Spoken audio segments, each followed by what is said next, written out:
Gleason.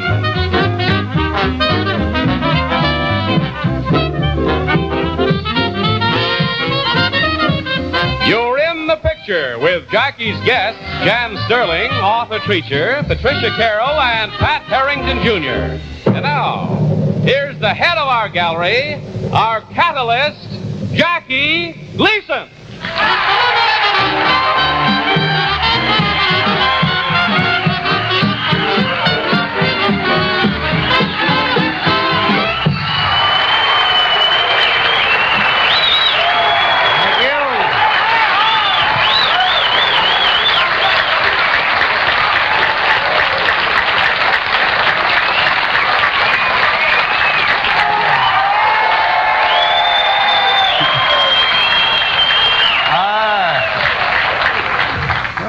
You're a good group.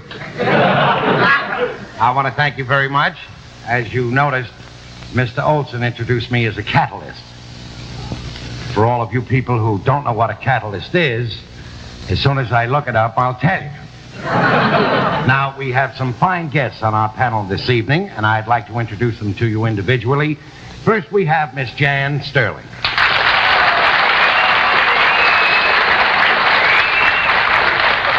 Mr. Arthur Treacher.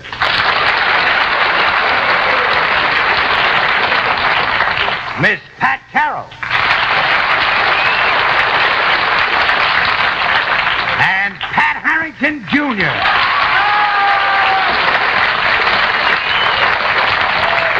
And now, before we begin our game, I would like to introduce to you another celebrity, Kellogg.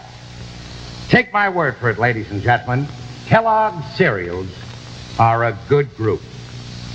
They bring the best to you each morning. Now, take, for instance, Kellogg's cornflakes. Over 1 million packages just like this every day are emptied by happy eaters because this one is the world's favorite. Now, if you haven't had these lately, do yourself a favor. Get with Kellogg's cornflakes. And now, ladies and gentlemen, we're ready for our game. It's a very simple game, and as soon as I explain it to you, I know you'll catch on immediately. We roll out some pictures. The panelists put their heads into holes that have been cut into the pictures. Now, they can't see what the picture is because we have a little collar under their chin. They try to guess what the content of the picture is or what they portray in the picture. Now, if they should guess a picture, we send 100 care packages in their name. If they should miss a picture, we send 100 care packages in my name.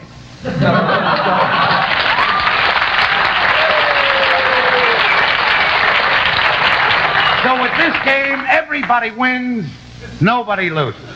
Now we're ready for the first game. Let's show the folks at home the picture.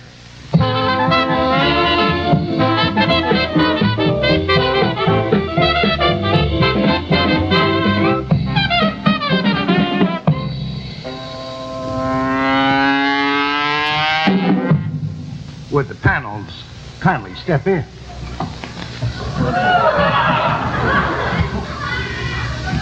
Now, there is a motley group. This happens to be a historical event. And as a clue, I might say that this is a slice of life. A what? A slice of life. Now, we'll begin the interrogation with you, Miss Carroll. Would I be considered, or would I be allowed as a guest at the inaugural ball tonight? I imagine you would, yes. Would I be dressed in the modern costume? No, you wouldn't be dressed in a modern costume, no. Am I an individual character in history? Well, you couldn't be a crowd. That's a cinch. Well, I am an individual. Is my period of history within the past 300 years? I'm sorry, your time is up. And now we go on to Mr. Pat Harrington Jr. Am I doing anything with food here? No. Is You look like you're being choked by that thing. Get in a little further. Thank you very much. Now I'm suffocated. Do I have a specific get-up? You say it's a slice of history. Do I have a specific outfit? Yes, you do. Is this outfit indicate my trade? Well, if you were in the business of hair cutting, I guess it would, yes. Was that a noise? No, I'm sorry. Your time is up. And now, Mr. Treacher. Am I a man? Yes, you are, but only for a short while. Am I sitting down? No, I'll give you a little hint. You're kneeling down. Oh. Am I going to be beheaded? Yes, you sneak. Well, I just wondered. You're going to be beheaded. Is that good enough? No, that's not good enough. All right. I'd like to know, I'm sorry. But your I got time's on up. a bit, didn't I? Now we get to Jan Sterling. Is Arthur going to be beheaded by a knife? I guess you could call it a knife, yes. A guillotine? No, not a guillotine. A headsman's axe? Well, an axe. An axe? Life. Now, what you should try to get is who is going to do the job. Am I a male? Yes, you are. Am I an executioner? Well, you will be as soon as you carry this thing out, if you get a chance to carry it out. Is this done in a public square? I'm sorry, your time is up. I'll give you another clue. This probably could be the first illustration of Yankee Go Home.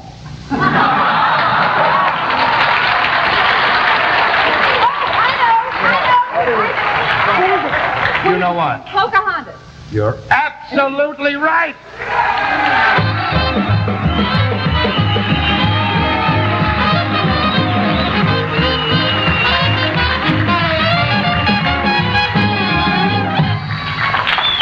I want to tell you something.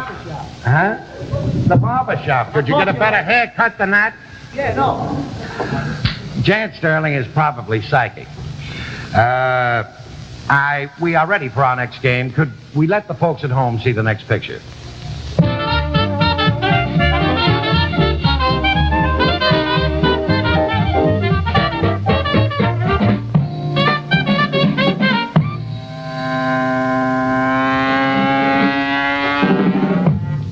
Would you step in, panel?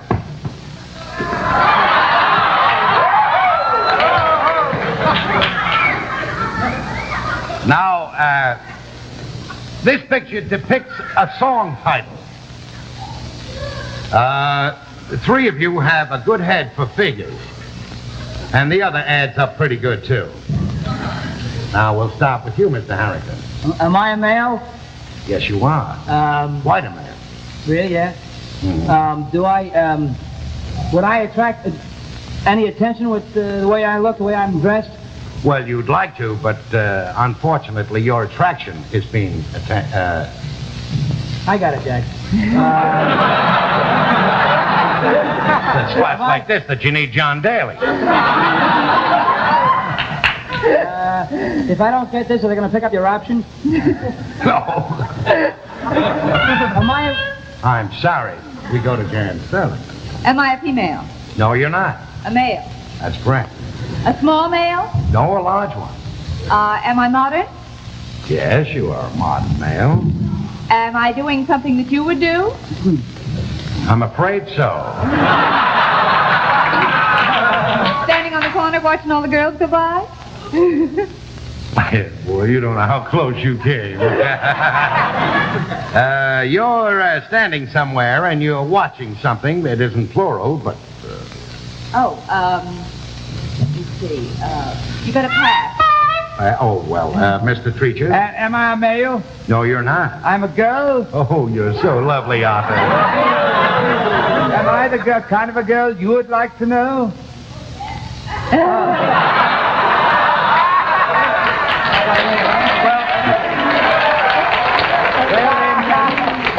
I imagine you would be the type girl that I'd like to know. That Yeah. I'm beautiful and soigné and sensual. Well, let's not go too far, Arthur. You know. Am I holding anything? You're holding some attention, I'll say that. And that is all. Yeah. And are we something you like? Sorry, now we go to Pat Carroll. Am I a girl also? No, you're not. I am lower, I have a feeling, than everybody else. Am I kneeling? Well, your kneeling, part of you is kneeling, and the other part of you is elbowing. A centaur? A centaur? Yes. I'll talk to you after the show. Yeah. No, you're not a centaur. Well, then I am not really. Am I alive? Oh, you're alive, all right. Very much alive, and you're becoming more alive every minute. If I'm elbowing, am I doing something to Arthur, who is a lady? I will say that, yes. You are ogling Arthur. Now, I'll give you another clue. This picture could be titled A Little French Dressing on the Side. Are we in a specific place? Yes, you are. Is it a bar? No, it's not. Is it a French bar? What's the difference? I'm in a good area. I don't want to get out. French dressing on it. I never asked you, am I a man? Oh, yes, you did ask me, and I told you were a very fine man, big man. Yeah. You're very insecure about this, aren't you, Pat? Yeah, well, it's only make-believe, you know. I haven't spoken to my agent in 3 days, and you know, is Arthur half... I'm sorry, your time is up. Are we three boys watching Arthur? You're absolutely right. Is Arthur undressing? Or dressing? Is Arthur undressing? No, he's not. Is he undressed? But I'll say this, that if What? he were going to undress, it would take a very short while.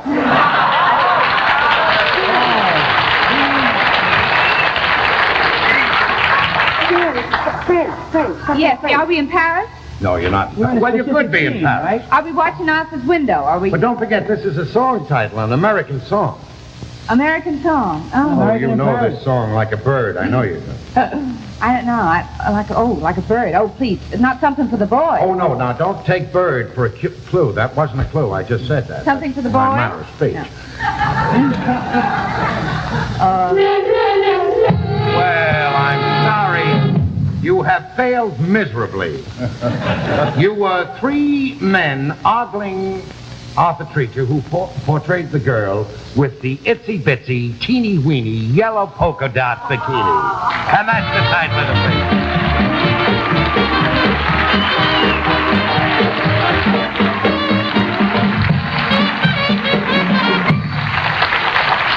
Before we continue with our next game, let's see another kind of interesting picture.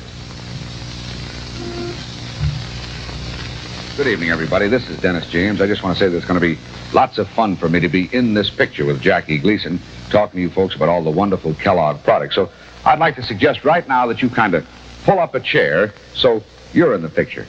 See, once you're next to these, I think that you'll want Kellogg's Corn Flakes to bring the best to you each morning, every morning. Most people do. See, this is the best liked, the world's favorite cereal. It's got the best flavor, too. That's the secret. And it's Kellogg's secret. And when you think about it, it is a secret to make good food taste good. And in Corn Flakes, Kellogg's has it, all ready for you. Crisp and fresh, the real thing. A Kellogg's Good Morning, the best to you each morning. Kello, double good Kellogg's, best to you. So how about it? Have some right after the show tonight and tomorrow morning. Try it real soon, okay? Okay.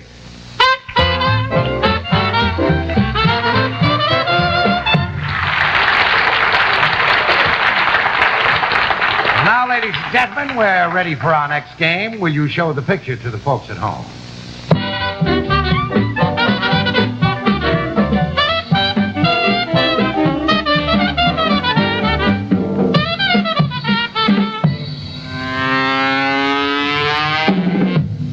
Will the panel kindly step in?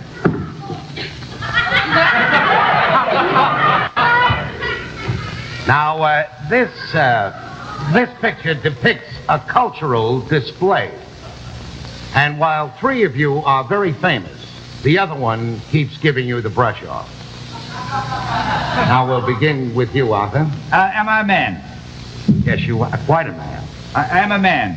And am I holding anything? You sure are. A dangerous weapon? The way things are going, yeah. I buy this at an ironmonger's? At where? At a hardware store. At an ironmonger's. store, you know. Hardware store. Please speak in our idiom, because I don't dig ironmongers. But I mean a hardware store. No, you couldn't buy that there. Oh, I'm yeah. sorry, your time is up, and now we get to you, Pat. Is Arthur doing something to me? No, he's not. No. He's not doing anything to me. Am I alive? Am I a human being? Oh, yes, you're a human. I am human. Am I a woman? No, you're not. You're a man. I am a man. Am I doing something to somebody else? Well, you've done something to everyone, but you have just finished doing something to someone. Let's see you get away with that. I am doing something to somebody. Well, you have just finished doing something to someone. Is this thing that I'm doing, does it give pleasure to the people I'm doing it to? Oh, I'm so sorry. I couldn't answer that. Jan? Are we statues? I told you, this dame is psychic. Yes, you're statue.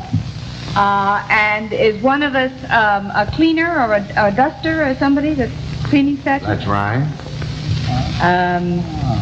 Could I'll Arthur give you be- another hint. Huh? You look like a waiter in a pizzeria.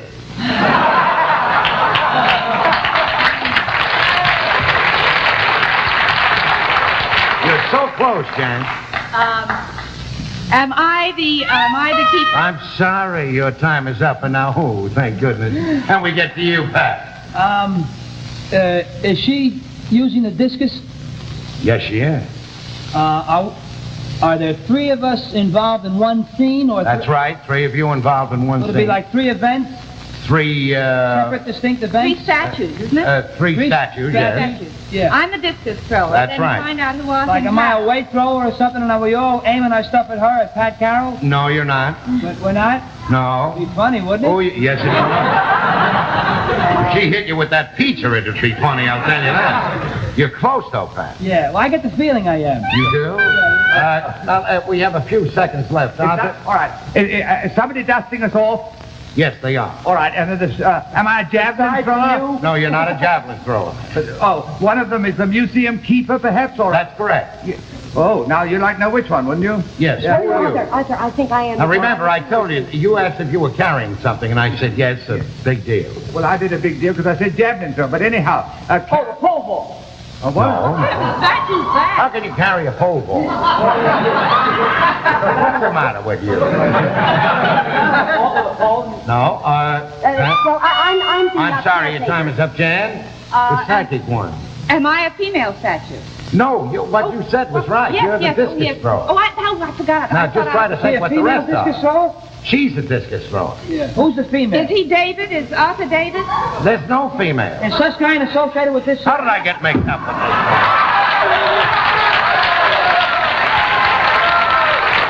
No, Jan is a female portraying a male statue, which is the discus thrower. Now, does that give you any idea what you are? We Well, got it's got to be a gift from Cuba.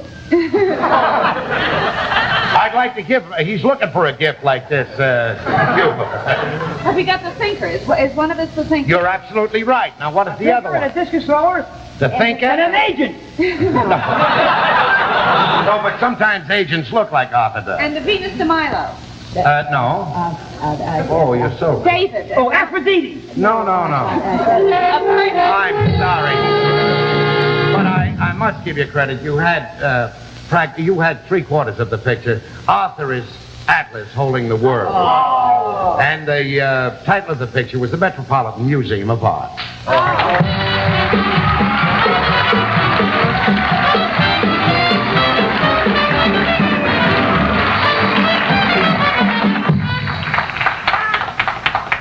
Ladies and gentlemen, next week, our sponsor will be Liggett and Myers. And I'm very happy that they are going to be in the picture with us because they make a fine cigarette that I enjoy a great deal. And I know many of you will enjoy it if you try it. This is it, L&M Filter Cigarettes. Now, I'd like you to know that I was in the picture with L&M long before they were in the picture with me. Of course, this package is important because when you go to buy L&M, you should know what they look like. But this is where the curtain really goes up. Taste.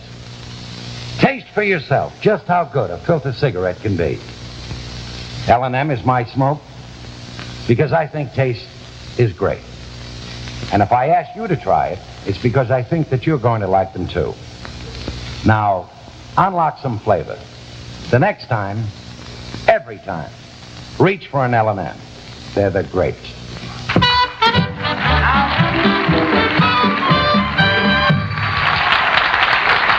We are ready for our next picture. Show the folks at home.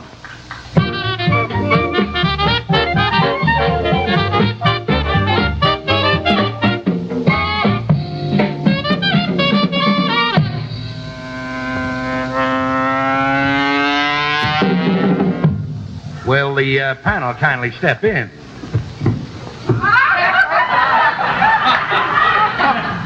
Now, this picture portrays a very famous theatrical group.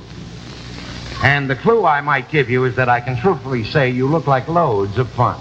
Now we begin with you, Mr. Harrington.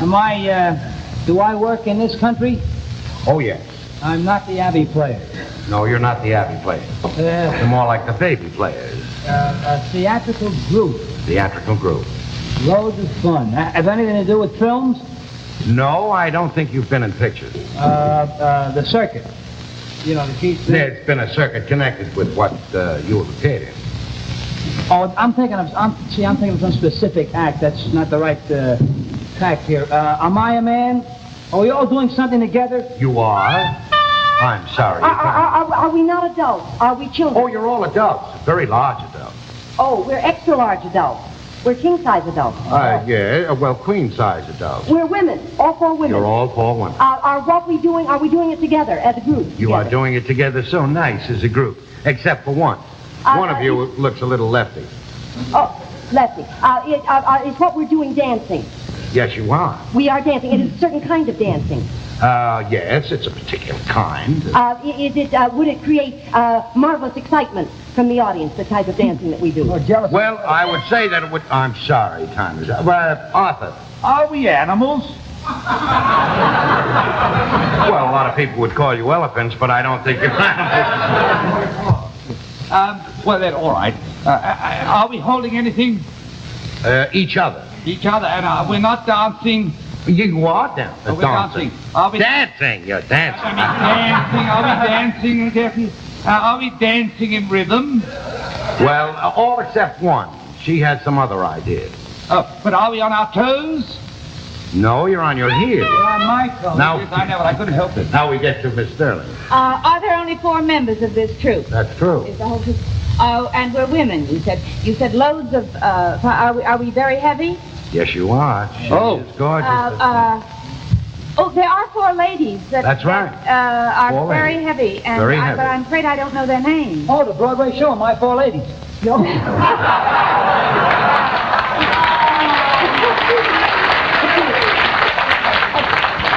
They appeared on Broadway for a very short time. But they... Ringling Brothers, Brown and Bailey, the 4 ladies in the circus. The elephants in the circus. 4 lady elephants in the circus. No, hold it. Wait a minute. All right. The Peter sisters? The No. Brother sisters. The what sisters? The brother sisters. The brother sisters. Is that an act that goes forward and backward? Watson's beef thrust. Wait a minute, you're absolutely right. Billy Watson's beef thrust is the big deal.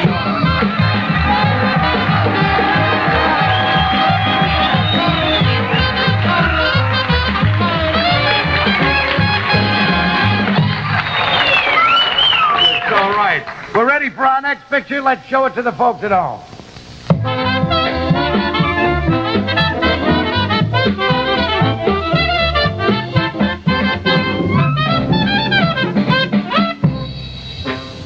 Will you take up the screen?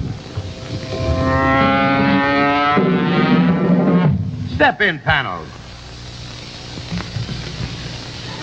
Step in, panels. Now, this is, the category that this is in is a scene taken from a piece of famous literature.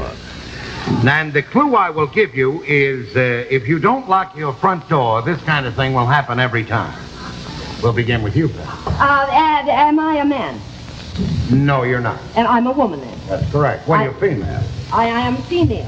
Well, what do you mean? I am just female? This doesn't... Isn't that enough to be just female? Yeah. Want to start a whole thing about the... Well, I'm just female. Am I dressed in a particular way? Now we go to Arthur. Am I human? No, you're not. Animal. Yes, you are. Female animal. No, you're not a female animal. I'm a male animal. No. Don't take anything for granted, Arthur. No, I don't take it for granted. Now, all right, now you put me off. Now, hold on. You know now, do you? Well, let's get back to the... How many shows? We go on to Jen. Am I a female?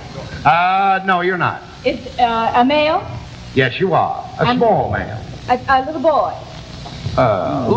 Little male, A little I said. male. Am I an animal? Yes, you are. Am I a puppy or a kitten? No, you're neither. Am I an animal? You don't mean a fowl. I'm not a No, not there's a fowl, nothing foul about you, Jan. I'm sorry, we go to Pat. You said this was from literature, right? That's Have correct. anything to do with Shakespeare? No, nothing to do with Shakespeare. Does it have anything to do with the Pied Piper of Hamelin? No. Animals. Yeah, well, there's one... Oh, Jackie, sorry, does it yes. have anything to do with the door? And a huff and a puff and a blow your house down would it be the three pigs and the wolf? What was that? About a door, and if you don't lock your door, then these people will get in, and you huff and you puff the three little pigs with three little pigs and a wolf. And pigs can be female. Oh, shut your mouth. That isn't it at all. No, it's not it. Try, right? I'm sorry, our time is up. You were Goldilocks and the Three Bears.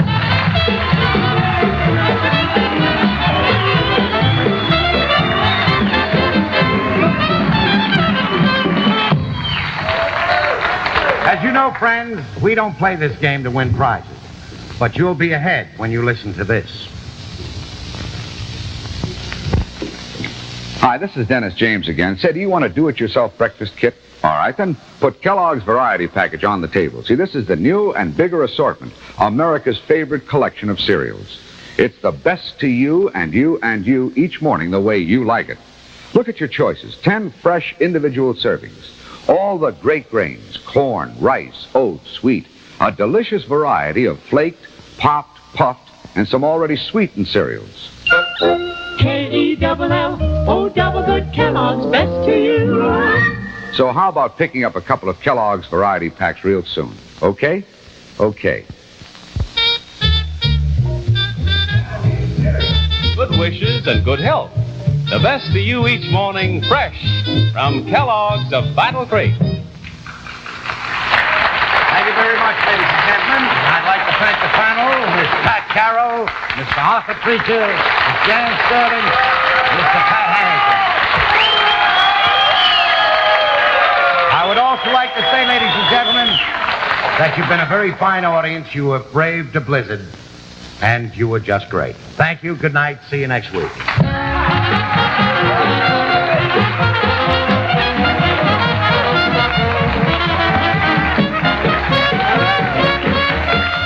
Cast off the ties of the prosaic world. Give your imagination free rein. Ahead lies the Twilight Zone, next on most of these stations.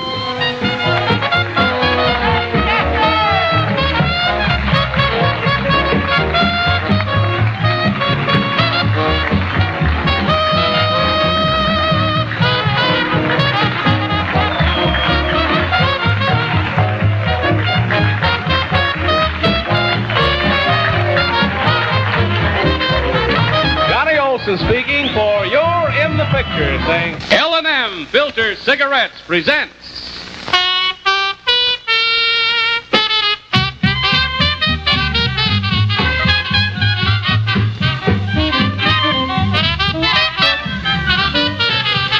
Jackie Gleason.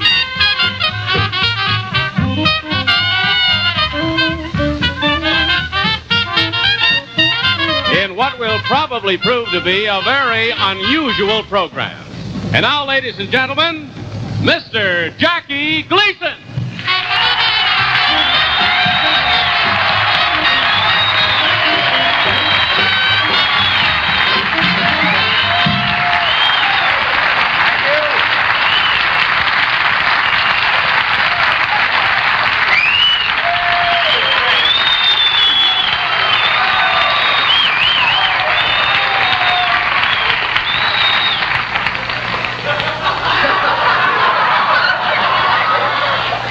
Oh, that's good coffee.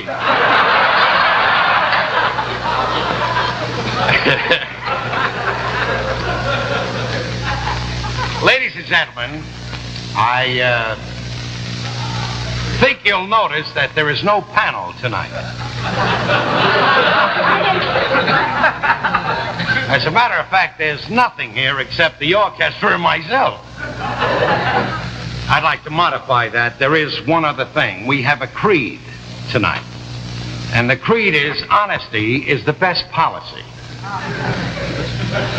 Now, this program could be the most fascinating you'll ever watch. I know this, that it's the first of its kind. And could very easily be the last.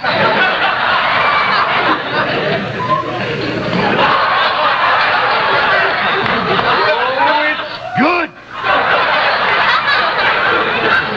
Now, while I said that we didn't have a panel or anything like that, we do have a premise. And the premise is this. Last week we did a show called You're in the Picture. That laid, without a doubt, the biggest bomb.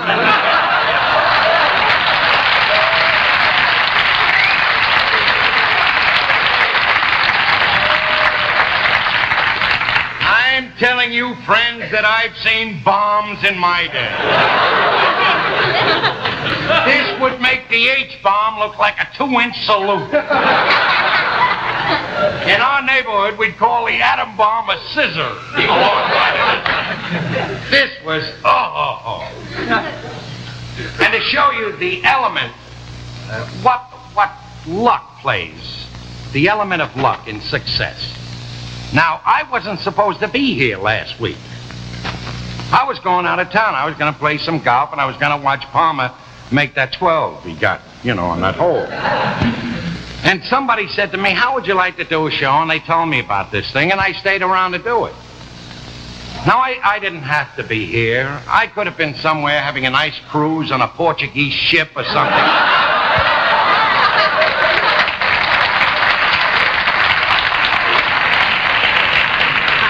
As a matter of fact, if I had been on that ship, I wouldn't be here tonight.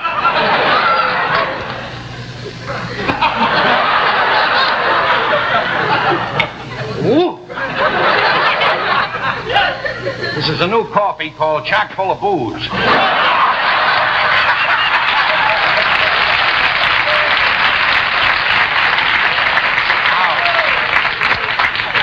Now, before we go any further to discuss this catastrophe that took place last week, and I'll get some dirtier words to explain it later, I would like to tell you that tonight our show is being brought to you by none other friends than L&M Filter Cigarettes. My choice for flavor. Now, unless you're smoking L&Ms, all you can do is imagine how good they taste. How much great flavor you can get from a filter cigarette. Not from just one L&M or two or a whole pack.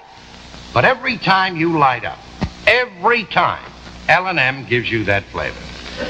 Now, I think you'll agree. So try my smoke, friends. Unlock some flavor.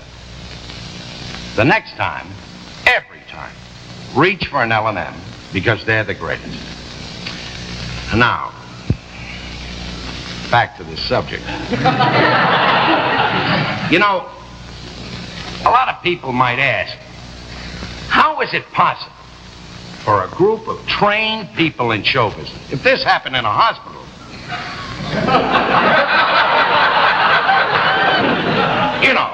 if some doctors botched up a thing like this is the end, they carry him out, that's all, Charlie. Well, here we are, all trained people in show business, and the best that you can get. This is, no kidding, these are the finest people. And I imagine that in the group we had, there were about a group of 20, they had combined experience of about 300 years. Imagine this. And they put this show on, You're in the Picture. Well, now I got to tell you why a thing like that happened. Whoa, that's good coffee. I mean, That's a good cigarette. Now, let me explain this to you. The facts of show business are this. Show business is a very strange and intangible endeavor. Now, for instance, put yourself in the place of a bank president. Now, suppose a guy walked into you and you were the president of a bank, and he said to you, I want to borrow $1 million because I'm going to put on a picture with no stars in it. He said, and the plot of the picture is this: an ugly butcher up in the Bronx can't get a date, and it's going to win the Academy Award. Well, immediately, you step on the emergency bell, and you hermetically seal the whole bank, and in 30 seconds, Bellevue was there with the straitjackets akimbo, But oddly enough, there was a guy who did borrow some money from a bank, who did put on a picture without any stars in it, and it was about an ugly butcher in the Bronx who couldn't find a date, and the name of the picture was Marty. Now, up to now, it's made about $8 million. So how can you tell, Now, that's a stupid plot that you walk in with. But let's look at the other end of the road. A couple of years ago, about 10 years ago, there was a show. A guy had an idea for a show. He said, here's what we're going to do. He says, we're going to put on a show called Keep Off the Grass. It'll be about Central Park. He said, and we'll get a historian that knows all the funny things that happen in Central Park. And you know, friends, that there's been some funny... He says, we'll get two geniuses to write the music, and they did. They got Jimmy McHugh and Howard Dietz. They said, we'll get the master choreographer of all times, Balanchine. He'll put on the dances. They said, then we'll get stars. We'll get Jimmy Durante, Jane Froman, Ray Bolger, and Ilka Chase. And they did. And they put this show on. I was in it, friends. It closed so fast, I got caught in the doors. So that's the intangible. Yeah, that isn't the worst flop. I was in worse than that. I was in a little legitimate show in summer stock. This thing was so bad that opening night it closed during intermission. This is how bad this was. But, there's... Now, for instance, when they came to me with this idea, you're in the picture, I got to take the blame for this, because a guy walked in and he demonstrated. I was sitting with my agent, and a couple of the people that belong to the agency that I'm employed by or guided by. Who's dirty, Ron? No.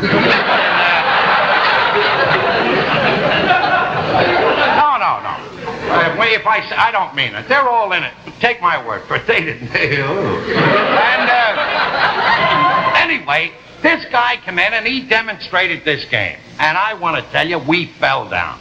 It was a board, as you saw last week, and everybody stuck their head in and they had to guess what the thing was. Well, we were hilarious. And it got contagious. We were calling in stenographers and secretaries. Hey, look at this, what we... People were walking down the corridor with packages. We were pulling them in. Look at this thing that we got here. Now, you can't imagine how this built up, in our opinion, as a great show. It just caught on.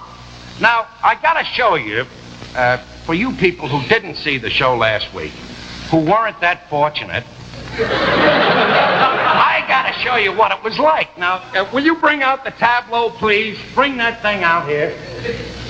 Just bring it up. You'll notice, ladies and gentlemen, that the stagehands have their back turned to the audience. Now, this is understandable. They don't want to be identified with this thing. They have wives and children and are respected members of their community, and they don't want to have it. But this is it. Now, if you looked at that, wouldn't you say that was funny? Well, maybe it's unfair to show you this. You see, somebody has to stick their... Let me show you, when you put your head through the hole, how funny it is. Watch this. Up back here. Just pull it down. There you are. Look at that there. Take it off, fellas. Well, that's what I mean,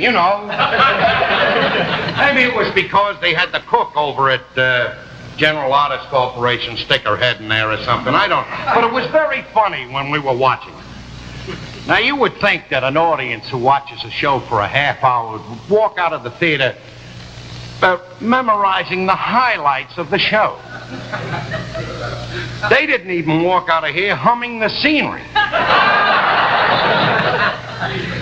But aside from that, for instance, we got a call right after the show, and it was very embarrassing. It was the Russian embassy. They wanted a copy of this tape to show in the Kremlin. Believe me, if they show this, you'll tell the truth. They had a bomb like this one, too. We'd listen. But Castro has a new slogan since we had this show. It's called, Yankee, go stick your head in a hole. But now, you take, for instance, the reviews that we got on the show. This was really rough. And I'll tell you why. You have no idea what an actor goes through when he gets up the next morning and has to open that paper and look at what they wrote about him when he knows he's laid an egg. And it was especially bad for me because we did the show on Friday. And at Friday, all the television columns are in bed. So I had to wait till Monday. Now, this provides bad temper, ulcers, and a third-degree hangover, which was terrible. Now, you can say things about critics. You can say, well, what does a critic know? If he knew anything, he'd put on a hit show himself if he knows it all, you know. And you can say the same thing about ratings. Funny thing about actors, they like ratings when they're high, and they hate critics when they rap them. Well, I'm of the school that if a critic did know about how to put on a show, he would. But I'm still on the critic's side because you don't have to be Alexander Graham Bell to pick up the phone and find out it's dead.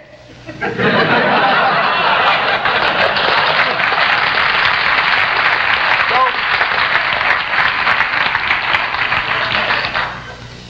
before I read you the reviews, I'd like to tell you another thing an actor does. He tries to find out who's to blame for this. He's not. That's a cinch. So I'm sitting there grumbling to myself after the thing. Who's to blame for this? I tried to find out whether it was the guy that came up with the idea. It wasn't him because I went along with him, calling in the girls and everything. Look at this. And it wasn't the producer because I had a little hand in that, you know. I'm very sneaky. I get in everything. The director put the show on pretty good. The writers, I wrote some of the stuff, so I have nothing to complain at. I finally found out the guy to blame for this whole thing. Just before the show goes on, there's a guy that says, "You're on the air." That is the dirty part.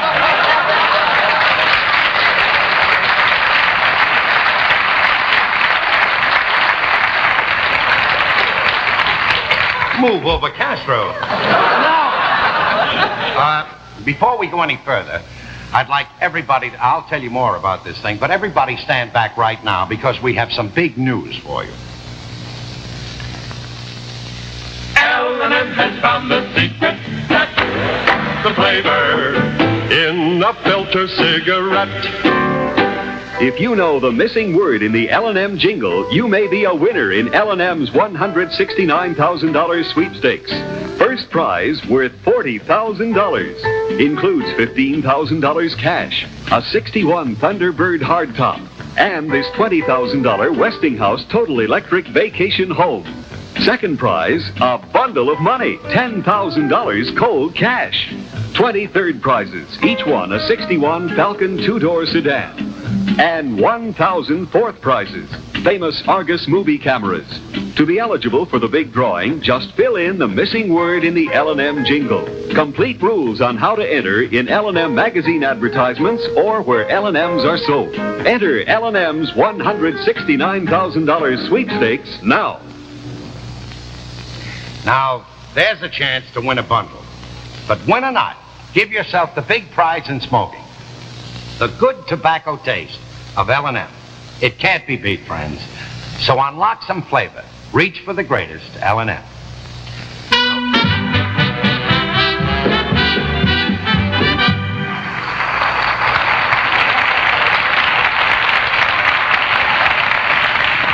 I didn't know about that extra part you had there. I'll read you something later that said about the band, which is a riot. Another thing, I told you about the guy that says you're on the air. Well, any of you people who have visited a television show know about the guy at the end of the show that goes like this to tell you, that there's no time left and to get off. Last week, the guy used a real knife.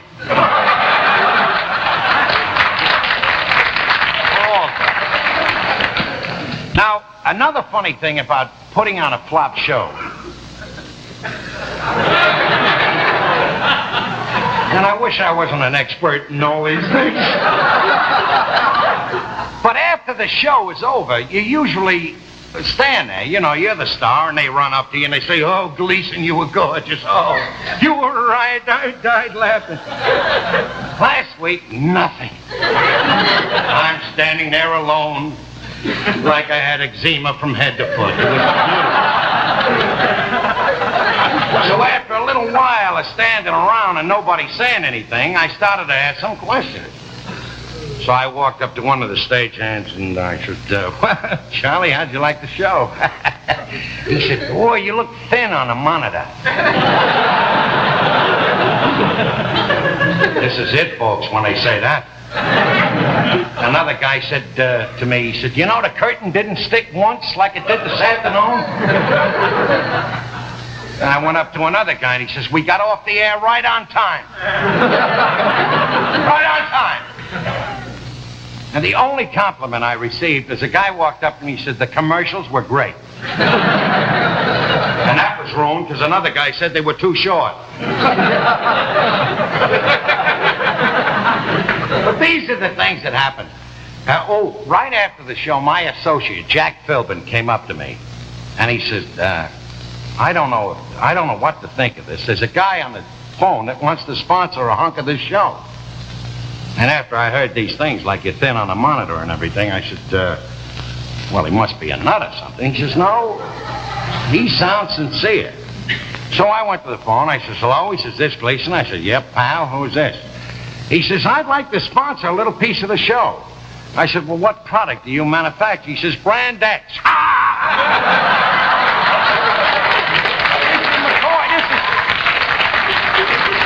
This is the truth.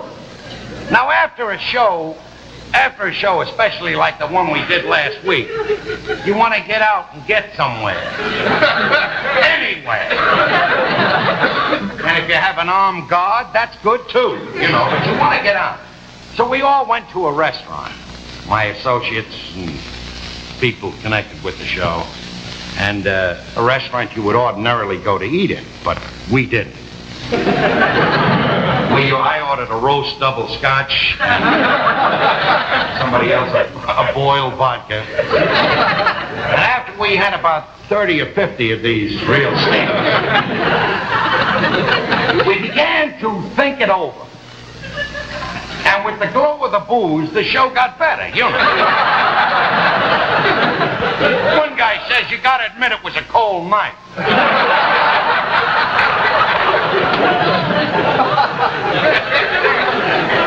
Another guy says, "Yeah."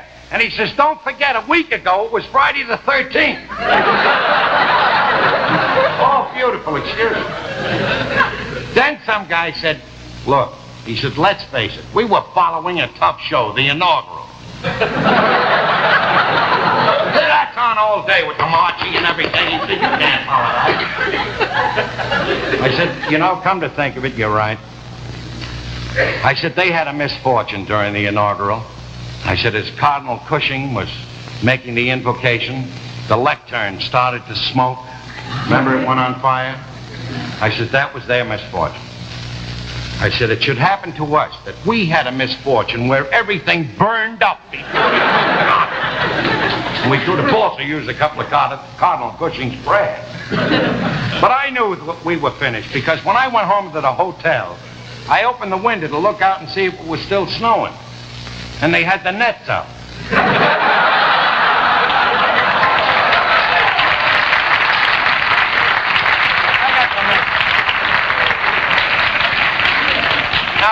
before we go on with this, and before we continue any further, let's pause for a moment for a few words from Dennis James about one of Kellogg's fine breakfast foods.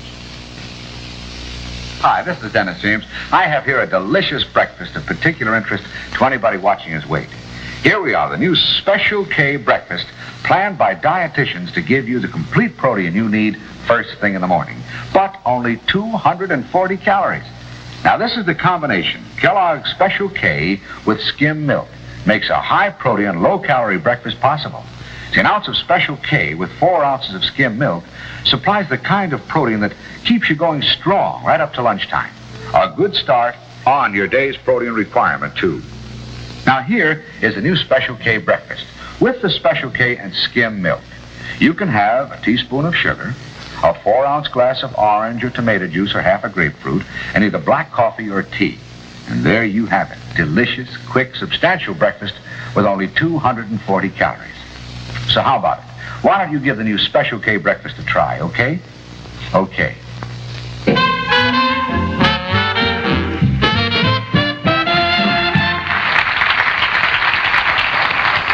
You know, ladies and gentlemen, the reason I can come out and joke about this kind of a thing is because I know that you can't kid the public. And on top of that, I've been in show business a long time, and this isn't my first flop. I got to tell you about the world's greatest flop that I was in. This contains all the dreams of an actor and all of the things you think are going to be wonderful that happen to you. And it starts like this. I was working at a joint called the 18 Club on 52nd Street. The same time I was doubling at another club in Queens called the Queens Terrace. And that was a club you had to fight pretty good to work there as a master of ceremonies. But anyway, I went on for the first show at the 18 Club, and Jack Warner was in the audience of Warner Brothers Studios, and I didn't know this. And I left immediately because I had to get in the car and rush to Queens to do the second show. Now, I had found out this later, that Warner had gone up to Freddie Lamb, who was the guy that was running the 18 Club, a fine guy, and who was my manager, because he had bought me a tuxedo. And if you think that wasn't a nice gesture, you should have seen me in those days. Well, anyway, he went up to Freddie Lamb. He said, this kid here is a riot. We got to have him. We're starting a picture in 2 weeks, and he's got to be out there. Freddie Lamb says, all right. He says, but let's not rush about this thing. Now, what do you want to give the kid? And Jack Warner said, $85 a week. He says, right, you got him. Now, anyway, I come back to the 18 Club, and Freddie Lamb says, well, pal, you're in pictures. And he told me the story. Well, I was never more thrilled in my life. You know, I was a young kid, a ham bone of all times, with a lot of guts and very little talent. And this, to me, was the tops of everything. So a week later, they see me down to the train. We're all going pretty good. And Freddie Lamb gives me $150 spending money to last me for the trip and the few days that I have to wait until my first paycheck comes. Well, I get in the train, and I'm dreaming. Oh, Clark Gable, move over. We finally get to Chicago, and if you know anything about the trains that go to Chicago, you arrive in Chicago 9 o'clock in the morning, and the train lays over there till about 4 in the afternoon, so you have to go somewhere. So I went to Enrique's restaurant where you have coffee, and I met the guys. Red Skelton was there, Danny Thomas. They were all working in town, and I got talking to them. Then we went and had a couple of drinks. Then I called up the train to see if there was a train leaving tomorrow that I could get on, and they said yes. And I watched their shows at night. We went to a gambling joint, and I lost all the money. Now, I got on the train, and after paying the porter for my bags, I had exactly $4.25 left, and 2 days on this train to California. Now, the guy is going through the train with the bell. Bing, bong, bing, bong. First call for lunch. I'm not worried about the lunch. I'm as dry as toast, you know. So I figured there's something I have to do so I don't starve to death. And I got off the train at the first stop, and I bought a whole box of Baby Roots. You know, the little candies? For 2 days. I ate Baby Ruths with the bing bong bing bong. When I got off the train, I was loaded with pimples and despair.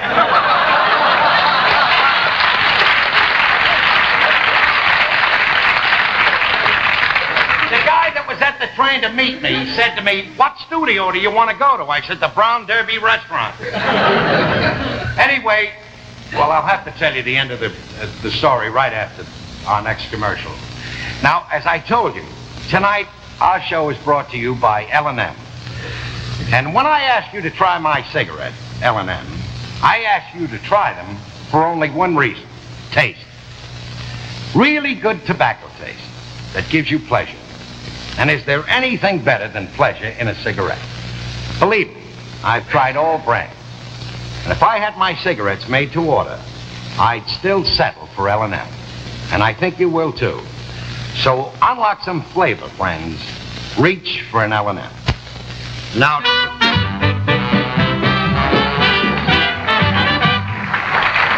before finishing the story, could I have another cup of coffee, please? This is the finish. The Sole Survivor.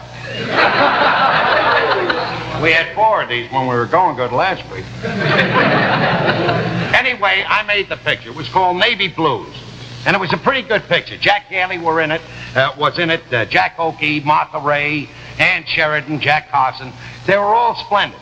But I had the kind of a part like if there were a big group of sailors and they said, "Let's get on a boat," I'd say, "Yeah, let's get on a boat." And we all run on. Then if they said, "Let's get off the boat," I'd say, "Yeah, let's get off the boat." We'd all run off. Well, we did this picture, and I couldn't wait till it came out. And it came out and played at the Warner Brothers Theater on Hollywood Boulevard, and I went to see it. And I came out, and I was pretty dejected. And I called up Jack Haley, who was a good friend of mine then and still is. And I said, "Jack, I just saw the picture." He says, "Well, how were you in it?" I said, "I looked like somebody watching the picture being made." Now, that's not such a funny story, but believe me, it really hurt here. But I have learned through just such... are you saying 30 till we're finished or what? Yeah? Well, let me tell you something. This isn't a requiem for a heavyweight. I'm coming back next week. I don't know what we're going to do. But take my word for it. Tune in on the next chapter, because this might be the greatest soapless opera you've ever seen. I'd like to close with this little poem. If I am in an easy chair with not a problem, not a care, should some dear faithful friend appear and tell me of a great idea, a TV show that seems a beaut, I'll smack him right in the snoot.